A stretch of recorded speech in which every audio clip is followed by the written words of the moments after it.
Hello, my dear friends, and welcome to Dr. Monkey, where we laugh together and cry together, but hopefully take something away to treat each other a little better.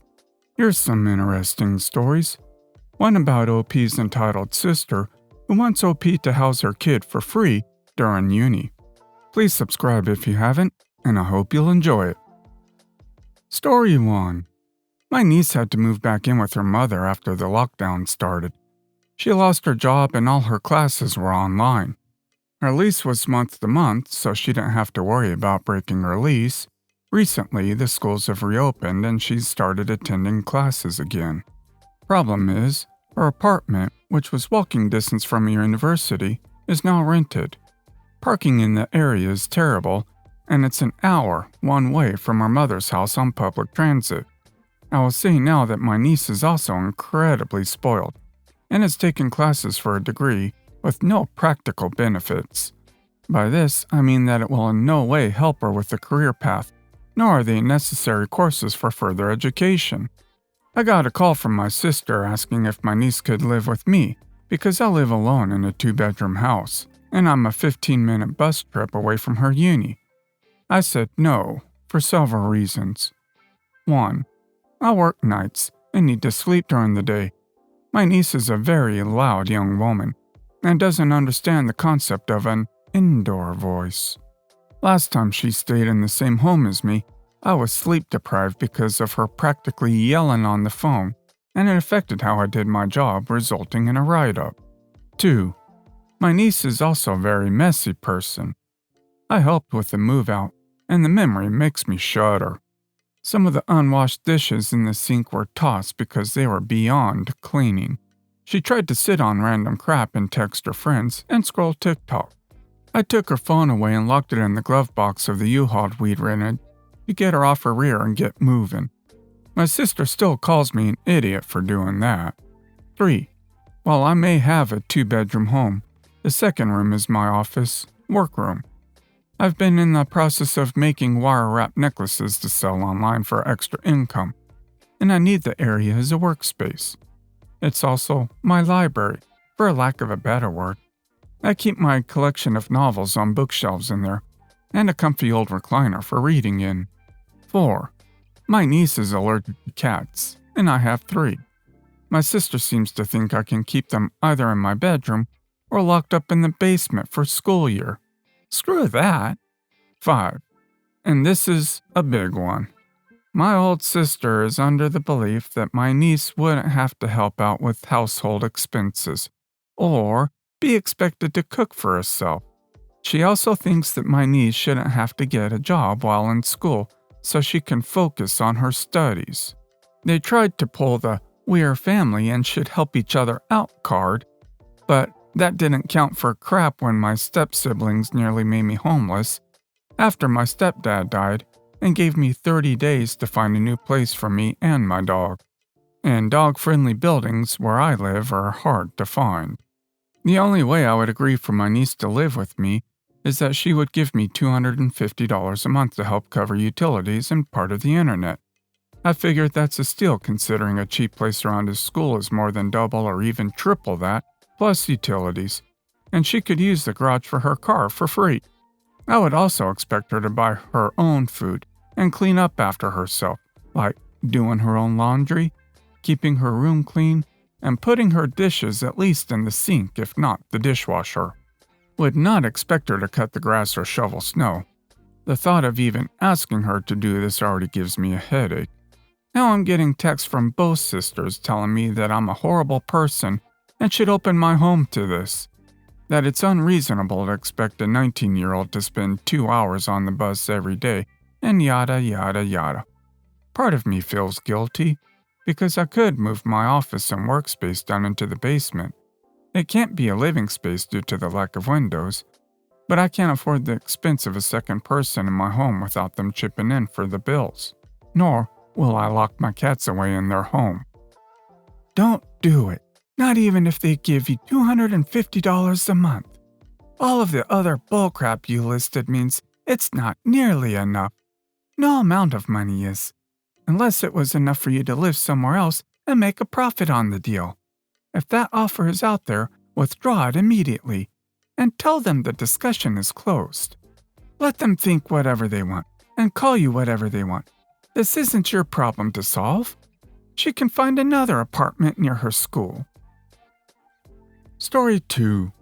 I'm 17 and I recently got myself a new desktop computer.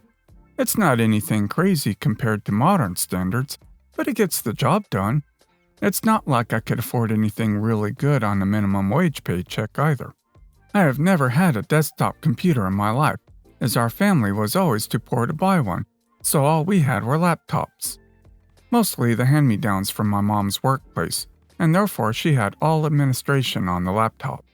One of her more annoying things is the belief that too much screen time can make kids violent or deviant, so she added a parental system to my account, which locked me out at a certain time with no warnings given. For nearly 10 years, I had to deal with this, and there are times I was into a game or some other task was too hard. I didn't notice the time and got locked out before I could save my progress. I literally had to hand in some schoolwork a week later because I got locked out before I could save the document, and then had to start all over the next day. Jumping back to present day, I came home from a late night shift and immediately noticed that my computer was turned on.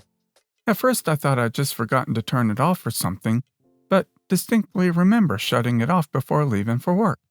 I asked my mom about it and she said with no regret that she tried to get into the administration account so she could put a parental limit on my stuff. Apparently, I spend too much time playing video games. I explained to her that I have either been at school or work for the majority of the month, and haven't had much time to waste behind my computer. One of the few times I had time, I was occupied with school-related things and other personal matters, so the time wasted on video games was at a maximum of 3 hours in the span of a month.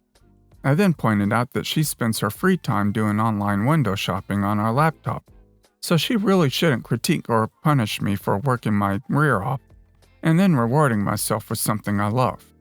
I rushed to my room, erased her account from my computer, and changed all of her passwords. This prompted her to cry about it to my grandma, her mom, who usually doesn't give a rat's rear about the feuds between us. And to no one's surprise, she didn't care this time. My mom doesn't talk to me now, unless absolutely necessary, and I am in no hurry to allow her access to my PC anytime soon. If she needs a computer, she can use a laptop. Update. Thanks to my mom's young coworker, she found my post on how she tried to essentially lock me out of my own PC. I fully expected her to be calm about it like she usually is, but instead, she went crazy on me, accusing me of making her seem like a bad parent. She wasn't bad whatsoever when I was younger. But I guess times change. She said that I'm lucky that kicking me out at my age would be illegal, and that I really should start to look for somewhere to live before my 18th birthday comes along. At that point, my emotional block wore off, and I just started crying. Never had I imagined that my own mother would say something like that to me. I sat down on the living room couch and just cried. After a while, I got myself together, grabbed my bag of daily essentials, the keys for my quadricycle, and paid with the money I earned, and went for a nice Friday evening drive. Although it only has a max speed of 45 kilometers per hour, it's 28 for you Americans, it's enough for my daily use and allows me to get out of the house if I really need to calm down, as late night driving is like therapy to me. It was almost midnight when I checked my phone and saw a text and a couple of missed calls from a few family and friends. One of them from a specific friend, Gary. He is important later in the story. My mom had gone on the local neighborhood's Facebook page and had written that I had ran away and was now missing. I don't use Facebook and my phone was on silent, so I had no idea. I told Gary to simply write a reply to the post that I'm out and about in the city and don't feel like coming home at the moment. This went surprisingly well, as there was no objections from anyone, not even from my mom. Granted, I should have told her where I was going, but if she really gave a darn, then she could have texted me herself instead of going off on Facebook. All of this even attracted the attention of my dad, who hasn't cared about me or what I do since I was 2 years old. Insert a joke about daddy issues here. In the end, Gary came in to set things straight. Turns out that my mom's aggressiveness was because of withdrawals. she's in the process of giving up smoking, and that paired with her already mood swing heavy personality basically turned into a Karen number one. Obviously, all of this can't be blamed on her hard attempts to give up an addiction, and honestly, she's done pretty well, all things considered. Gary mediated a truce between me and my mom. She promised to keep her anger on inanimate objects, and if things still go wrong, I can always crash at Gary's place. Here's hoping I don't have to make a part 3. It's ridiculous what your mom is thinking. I'm upset and the internet thinks I'm a bad mom. What to do? Be an incredibly terrible mother by telling my child that the only thing currently keeping him in my house is the law? That'll show them. Story 3. So my mom thinks she can control me and every aspect of my life. So for some context, I am a middle child. I have 2 brothers, 18 and 12. Both my dad and my mom don't work and just get money from my rich grandparents. My dad overall is pretty chill and lets me do whatever and doesn't really give a darn most of the time. But my mom, on the other hand, has a few screws loose. For the last 10-ish years of my life, my mom has been an overbearing parent, always concerned about my grades. I do fine in school, mostly A's and the occasional B, not letting me hang out with friends on weekdays, always going through my phone and texts and stuff like that. My mom gave me a phone but limits my screen time to 30 minutes for everything per day. So yeah, not much. I am currently writing this post from a phone I bought off a classmate that my parents don't know about. Since I was young, like around 8 years old, anytime I would make a small mistake, such as forget to take out the garbage, my mom would blow up and yell for hours at me. Sometimes it would even last multiple days. And after she's done yelling at me, she uses anything that I find joy in as punishment. Here are some examples of the punishment she's used in the past. She doesn't let me play video games. I'm not allowed to game almost 90% of the year. Doesn't let me go out with friends even on weekdays. Doesn't make me food and I have to walk to the store and use my own money to buy and cook food. Makes me sleep on the floor, usually when I forget to make my bed. When I'm currently not allowed to play video games, and before I got the secret phone, I would read a lot. So she wouldn't let me read, and I would just sit and not be allowed to do anything, pretty much bored to death. Those are the ones I can remember off the top of my head. So there's probably a lot more.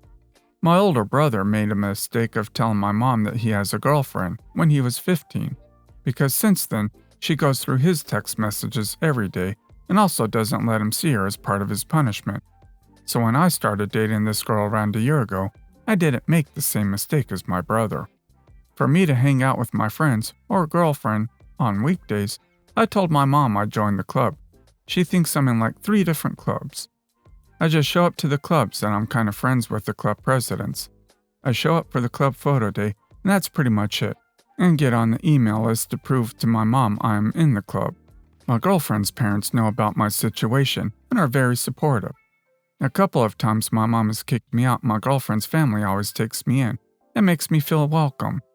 I've already had some plans regarding my exit strategy.